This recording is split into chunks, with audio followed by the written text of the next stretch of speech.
کہ دنیا میں تکلیفیں ہی ہو، مصیبتیں ہی ہو، اگر ہم اپنا رشتہ اپنے اللہ سے جوڑ لیتے ہیں، اللہ سے قریب کر لیتے ہیں، تو پتہ ہے کیا ہوگا؟ تمہیں کہیں جانے کی ضرورت نہیں پڑے گی، تم جو کہو گی تمہارے کہنے پر ویسا ہی ہو جائے گا، تم جس کے سر پہ ہاتھ رکھ دو گی اس کی تقدیر بدل جائے گی۔ شرط یہ ہے کوئی پاک دامن تو بن کے دیکھے، کوئی متقی تو بن کے دیکھے، کوئی اللہ سے ڈرنے والا تو بن کے دیکھے۔ آئیے، جب کوئی عورت واقعی اللہ سے رشتے کو مضبوط کر لیتی ہے، جب واقعی کوئی عورت متقی پرہیزگار بن جاتی ہے، جب واقعی کوئی عورت عبادت گزار بن جاتی ہے، تو پھر اللہ اس کی کتنی سنتا ہے، اس کی شان کیا ہو جاتی ہے۔ آپ نے خاتون کا نام سنا ہوگا، حضرت رابعہ بصری کا نام آپ نے بار بار سنا ہوگا۔ جب بھی عورتوں کا ذکر آتا ہے، نیک عورتوں کا، تو رابعہ بصری کا ذکر آتا ہی آتا ہے۔ رابعہ بصری ایک مرتبہ حج کے لیے گئی،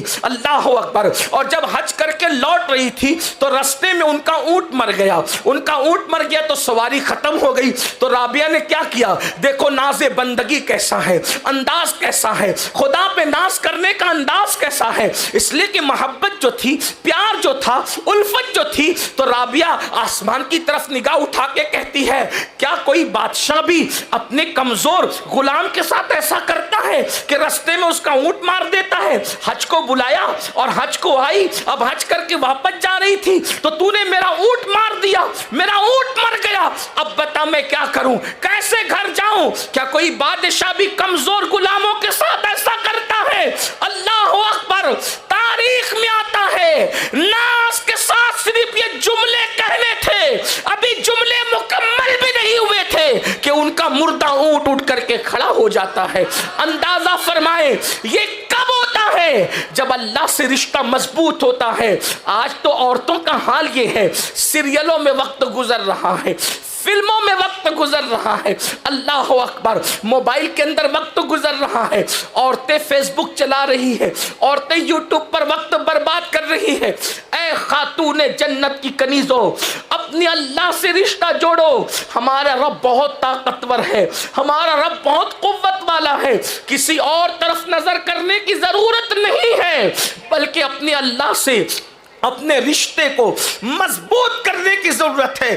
وہ کون سی نعمت ہے جو اللہ کی بارگاہ میں نہیں ملتی، جو اللہ کے در سے نہیں ملتی؟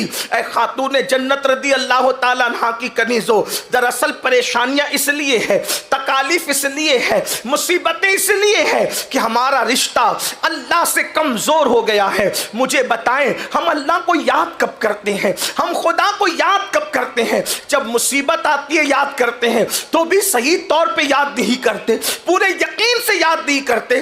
آپ خود سوچو، اتنے بڑے ہزاروں کے مجمع میں کتنی بہنیں ہیں جو 5 وقت کی نماز پابندی سے پڑھتی ہے؟ اپنے آپ میں ڈوب کر کے سوچو میری بہنوں، بتاؤ کتنی بہنیں ہیں جو 5 وقت کی نماز پابندی سے پڑھتی ہے؟ میری بہنوں بتاؤ، جب اللہ کے رسول نے فرما دیا جس کی نماز نہیں اس کا دین نہیں، پھر آپ کس دین پر عمل کرتی ہیں؟ سیریل کے لیے وقت ہے، غیبت کے لیے وقت ہے، عورتوں کے درمیان بیٹھ کر کے اس کے گھر میں لڑائی جھگڑا لگانے کے لیے وقت ہے، اسی طریقے سے ہر جرم کے لیے وقت ہے، شادیوں میں جانے کے لیے وقت ہے، ولیموں میں جانے کے لیے وقت ہے، اور اللہ کی بارگاہ میں حاضری دینے کے لیے وقت نہیں۔ ایک وقت کی نماز کے لیے صرف 10 منٹ کا ٹائم لگتا ہے، 10 منٹ کا۔ اور یاد رکھنا، کوئی اللہ والا بننا چاہے آسان طریقہ ہے، نماز پڑھو اللہ والے بن جاؤ، اس لیے کہ نماز کو چھوڑ کر کسی کو نہ اللہ ملا ہے نہ اللہ مل سکتا ہے۔ نماز کو چھوڑ کر اللہ سے کسی کا رشتہ نہ کبھی مضبوط ہوا ہے نہ کبھی مضبوط ہو سکتا ہے۔ اے خاتون جنت کی کنیزوں، جب سیدنا فاروق اعظم عمر ابن خطاب رضی اللہ تعالیٰ عنہ کو شہید کرنے کے لیے زخم لگائے گئے، پورے جسم سے خون بہ رہا تھا، پورے جسم سے خون رس رہا تھا، ایسے میں آپ تیمم کر کے نماز کی تیاری کر رہے تھے۔ کسی نے کہا امیر المومنین، پورا وجود خون سے لہو لہان ہے. اب بھی آپ نماز کی سے میں نے سنا جس کی نماز نہیں اس کا دین نہیں. یعنی دیندار رہنا ہے تو نماز پڑھنا پڑے گا. اب میری بہنوں مجھے بتاؤ, ہم سوچتے اللہ ہماری سنتا نہیں, اللہ ہماری دعائیں قبول نہیں کرتا, معاذ اللہ یہ شکوے لے کر کے بیٹھے ہو.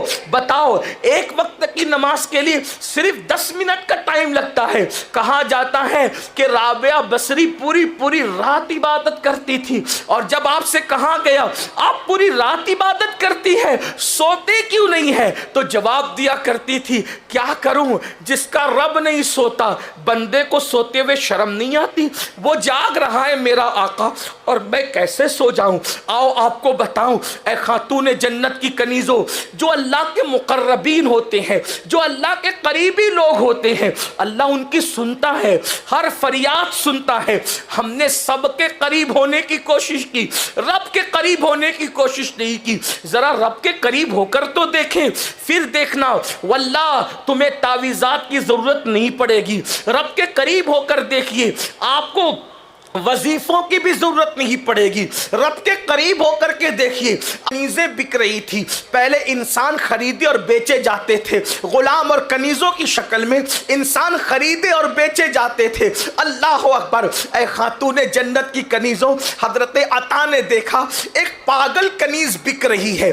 ایک جس کو لوگ پاگل کہہ رہے تھے وہ پاگل کنیز بک رہی ہے. اللہ اللہ. جب اس کو بکتے ہوئے دیکھا تو حضرت عطا وہاں پر تشریف لے گئے. بڑے محدث تھے, بڑے عالم تھے, وہاں صوفی بھی تھے, وہاں تشریف لے گئے. تو لوگوں نے کہا یہ پاگل کنیز کون خریدے گا, تو چند درہم دے کر پاگل ہونے کے بعد بھی خرید لیا. اور جب اس کو گھر لائے, اللہ اکبر, تو وہ پاگل سمجھ کر کے اس کو ایک جگہ پہ رکھ دیا. اور رکھنے کے بعد جیسے ہی رات ہوئی, رات نے اپنی سیاہ زلفوں کو جو ہے وہ افق پر بکھیرنا شروع کیا. گویا کہ یوں کہہ لے جیسے ہی رات مکمل شباب کی طرف اپنے قدموں کو بڑھانے لگی تو حضرت عطا نے کیا دیکھا, بستر پہ آپ لیٹے ہوئے ہیں, چپکے سے وہ کنیز اٹھتی ہے, اٹھنے کے بعد وضو کرتی ہے اور وضو کر کے مصلی بچھا کے نماز شروع کر دیتی ہے. اللہ اکبر. حضرت عطا سوچ رہے تھے یہ تو پاگل ہے, پاگل لوگ بھی کوئی نماز پڑھتا ہے, پاگل لوگ بھی کوئی عبادت کرتا ہے, پاگل بھی کوئی اللہ کا ذکر کرتا ہے. لیکن جب اس خاتون کو مصلی پہ کھڑے ہوئے دیکھا, عبادت میں دیکھا, تو دبے پیر اس کے قریب گئے. وہ نماز پوری کر کے کیا کہہ رہی تھی جانتی ہے میری بہنوں, وہ کہہ رہی تھی اے اللہ جو تو مجھ سے پیار کرتا ہے نا, جو تو مجھ سے محبت کرتا ہے نا, اس محبت کا واسطہ ذرا میری فریاد کو سن لے. تو حضرت عطا چونکہ محدث تھے, فقیہ تھے, صوفی تھے, رہا نہیں گیا, آپ نے فوراً ٹوک دیا. چھپنا چاہتے تھے چھپ نہ سکے, دبے پیر گئے تھے مگر برداشت نہ ہوا, زبان سے نکلا اے کنیز اپنی زبان پہ کنٹرول کر, ادب کی حدوں کو پار نہ کر. تو اتنی بڑی ہو گئی کہ تو کہہ رہی ہے کہ اللہ تو مجھ سے جو پیار اور محبت کرتا ہے اس محبت کا واسطہ میری فریاد کو سن لے. ارے نادان, یہ نہ بول بلکہ یہ بول کہ اللہ جو میں تجھ سے محبت کرتی ہوں اس کا واسطہ اللہ تجھ سے کب سے پیار کرنے لگا, تو کب سے اللہ کی محبوب ہو گئی. پتا ہے خدا کا محبوب کوئی یوں ہی نہیں بنتا, مقام محبوبیت کسی کو یوں ہی نہیں ملتا. اس پاگل کنیز کو جس کو لوگ پاگل سمجھ رہے تھے, حضرت عطا کی طرف دیکھا اور کہا عطا اللہ کی عزت کی قسم وہ مجھ سے پیار کرتا ہے, وہ مجھ سے پیار کرتا ہے, وہ مجھ سے پیار کرتا ہے. اور پھر فرمایا اگر پیار نہ کرتا تو دیکھا تو بستر پہ پڑا تھا, تجھے سلا دیا اور مجھے بستر سے اٹھا کر اپنی خدمت میں کھڑا کر لیا.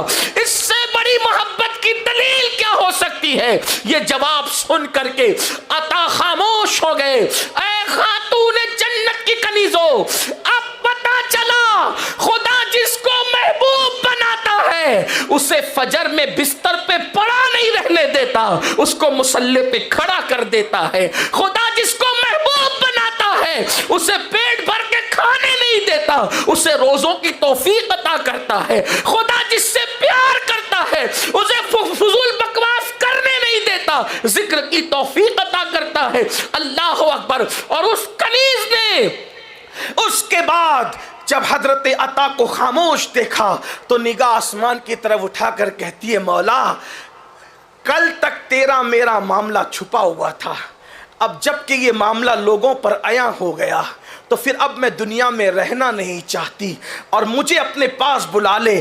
چیخ مارتی ہے اور زمین پہ گر جاتی ہے، اور جب آپ کے جسم کو جو ہے وہ ٹٹولا جاتا ہے تو جسم ٹھنڈا ہونے کی طرف مائل ہوتا ہے، یعنی جان ان کی پرواز کر چکی ہوتی ہے۔ اندازہ کریں عورتیں اتنی پہنچی ہوئی تھی، عورتیں اللہ تک اتنا تقرب حاصل کر چکی تھی۔ آج کل کی عورتوں کو تو وضو کا طریقہ بھی نہیں پتا، غسل کا طریقہ بھی نہیں پتا، قرآن بھی نہیں پڑھنا آتا، اور پھر وہ سیکھنا بھی نہیں چاہتی۔ اور یاد رکھنا سب سے آسان اللہ کا دین ہے، اس لیے اللہ سے رشتہ مضبوط کرو، اور اللہ سے رشتہ مضبوط کرنے کا سب سے آسان طریقہ قرآن شریف کی آیت ہے۔ چونکہ وہ آیت سجدہ ہیں اس لیے میں تلاوت نہیں کر رہا ہوں، اس کا مفہوم بیان کر رہا ہوں۔ اللہ رب العزت کا قرآن کہتا ہے سجدہ کرو اور اللہ کے قریب ہو جاؤ، یعنی اللہ کے قریب ہونے کا آسان ذریعہ سجدہ ہے۔ لیکن آج اللہ اکبر، مرد تو 95% نماز نہیں پڑھتے، 5% مرد نماز پڑھتے ہیں، مگر عورتیں تو شاید 2% بھی نماز ہمارے معاشرے میں نہیں پڑھتی۔ اور ایک بات آپ سے عرض کروں، جو آج لوگ غربت کا رونا روتے ہیں، غربت کی سب سے بڑی وجہ اللہ اکبر نماز کا نہ پڑھنا ہے۔ اللہ اکبر، یاد رکھنا اللہ کے رسول علیہ السلام نے ارشاد فرمایا کہ جو نماز چھوڑ دیتا ہے اللہ اس پر 15 مصیبتیں مسلط کرتا ہے، اس میں سے پہلی مصیبت یہ آتی ہے اللہ اس کی روزی سے برکت اٹھا لیتا ہے۔ بتاؤ، جس کی بیوی خود بے نمازی ہو، جو خود بے نمازی ہو، جس کے بچے بے نمازی ہو، پھر ان کے گھر میں برکت کیسے ہوگی؟ روزی کے لیے در در کی ٹھوکریں کھانے والوں، روزی کے لیے ادھر ادھر بھٹکنے والوں، اور روزی میں برکت کے لیے کبھی مولانا صاحب کے پاس، کبھی تعویذ والے باباؤں کے پاس، کبھی مشائخ کے پاس چکر لگانے والی میری بہن، ہم تعویذ کے مخالف نہیں ہیں، بات کو غلط طرف مت لے جانا، لیکن اتنا ضرور کہتا ہوں جو ادھر ادھر دروازے پہ چکر لگاتی ہو نا گھر کی برکت کے لیے، کبھی بندش کے لیے، کبھی اس کے لیے، کبھی اس کے لیے، میری بہن تو یقین کے ساتھ 5 وقت کی نماز پڑھ کے دیکھ، سجدہ کر کے دیکھ، تب تجھے پتا چلے گا کہ سجدے میں کیا ہے، اور سجدے میں سر رکھ کر یقین سے جو مانگا جاتا ہے وہ کس شان سے ملتا ہے، ملتا ہی ملتا ہے۔ آج آپ کا سب سے بڑا مسئلہ کیا ہے؟ بیٹیاں جوان ہو گئی، رشتے نہیں آتے۔ میں کہتا ہوں سجدہ کر کے مانگتے کیوں نہیں؟ رات کے آخری حصے میں، رات کے آخری پہر میں اگر کوئی وضو کر کے اللہ کی بارگاہ میں اچھا وضو کر کے 2 رکعت نماز پڑھ کے جو مانگے آنسوؤں کی برسات میں اللہ عطا کرے گا۔ اللہ کا وعدہ جھوٹا نہیں ہو سکتا، اس کا وعدہ ہے ادعونی استجب لکم، مجھ سے مانگو میں ضرور عطا کروں گا۔ اور یہاں نیک اور اچھے برے، عالم غیر عالم، فقیر غیر فقیر، صوفی غیر صوفی، پیر مرید، کسی کی قید نہیں ہے۔ اللہ کا اعلان ہے جو مانگے گا ہم اس کو عطا کر دیں گے۔ یہ جو آپ نے پہاڑے پڑھ رکھے ہیں کہ مولانا ہم گنہگار ہیں، یاد رکھنا اللہ جیسے گنہگاروں کا رب ہے نیکوکاروں کا بھی رب ہے، جیسے نیکوکاروں کا رب ہے ویسے گنہگاروں کا بھی رب ہے۔ اس کی یہاں دعا کی قبولیت میں نیک و بد میں زیادہ فرق نہیں ہے۔ دعا کی قبولیت کے لیے نیک ہونا شرط نہیں ہے، دعا کی قبولیت کے لیے یقین کا ہونا شرط ہے۔ جب یقین سے دعا مانگی جاتی ہے تو اللہ تعالیٰ سب کو عطا کرتا ہے۔ بلکہ بڑی معذرت کے ساتھ اگر آپ کو یہ بات ہضم نہیں ہوتی تو میں ثابت کر سکتا ہوں، اگر کافر بھی میرے اللہ سے یقین سے مانگے تو اللہ کافر کو بھی محروم نہیں کرتا۔ اللہ کافر کو بھی محروم نہیں کرتا۔ دلیل آپ کے سامنے رکھ دوں قرآن سے۔ شیطان سے بڑا کافر کون ہے یہ بتاؤ؟ فرعون بھی شیطان کے بعد کافر ہے، نمرود بھی شیطان کے بعد کافر ہے۔ سب سے بڑا کافر کون؟ شیطان۔ بلکہ جس کے کفر کا اعلان قرآن کرے وہ کافر شیطان ہے۔ وَاسْتَكْبَرَ وَكَانَ مِنَ الْكَافِرِينَ، جس کے کفر پر قرآن کی آیت ہے تکبر کیا، کافروں میں سے ہو گیا۔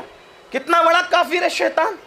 لیکن جب اللہ نے اس پہ لعنت کا توق ڈالا اور اس کو رجیم کر کے مردود کر کے نکال دیا تو اس نے اللہ سے مانگا نا؟